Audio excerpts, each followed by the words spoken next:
Hey y'all, welcome back to the kitchen. Today we are making my Apple Dapple Sheet Cake. To get started, I've got 2 cups of sugar here. To this, I'm going to add a cup of vegetable oil.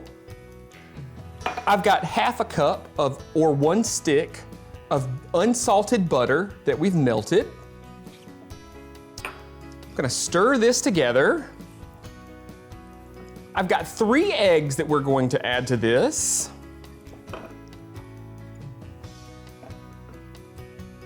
And about a teaspoon of vanilla. Get this all combined. Now you've probably heard of Apple Dapple Cake before, and if you have, you probably remember it being in a bundt cake format.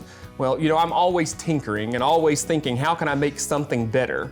You know, my favorite part of the Apple Dapple Cake is all that caramel sauce that you pour over it to soak into it. So I got to thinking, if we give this some more surface area, we're gonna amp up that flavor and have even more of that caramel sauce in this. So that's why we adapted this from that bundt pan format into a sheet pan.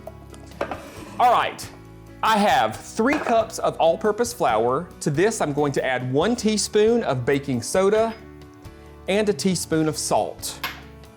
Just whisk these together. It's good enough. Add our dry ingredients to our wet ingredients. Fold these together. Next, we're going to add our apples. We're gonna need about 3 cups of chopped apples for this recipe. And the truth is that any apple will work, but when I'm baking, I'd like to use a firm apple that's got a tart flavor. So like a Granny Smith is usually my apple of choice when it comes to baking, but you could use a Honey Crisp or anything like that. All right, once we've got this mixed together, I'm gonna add 3 cups of apples that we've chopped. And I've got 1 cup of chopped pecans. Now today we're using Priester's medium pieces because when you buy them in pieces like that, it saves you a step and you don't have to chop them up. Stir this all together. Now this creates a nice, dense, moist cake, and it only gets better when we add that caramel sauce on top. I'm gonna spread this into a 9 by 13 inch baking dish that we've sprayed with non-stick cooking spray. And it's gonna go in our oven at 350 degrees for 45 to 55 minutes. Got one done here.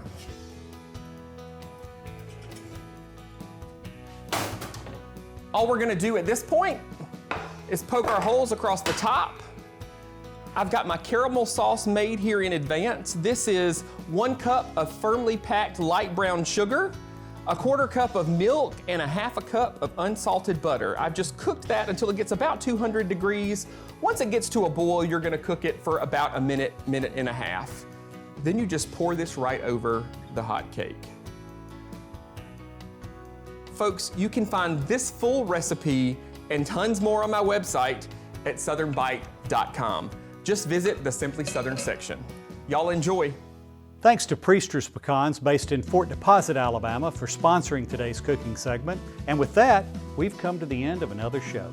If you'll join us next week, you'll see how a group of volunteers is making the loveliest village on the plains a little lovelier. Is lovelier a word? More lovely? We'll go with lovelier.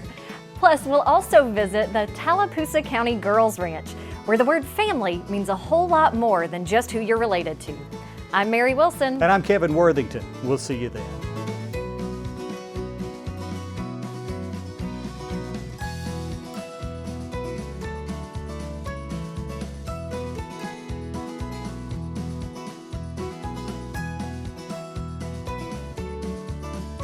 Simply Southern is produced by the Alabama Farmers Federation and made possible with the support of Alabama Farmers Cooperative and these sponsors.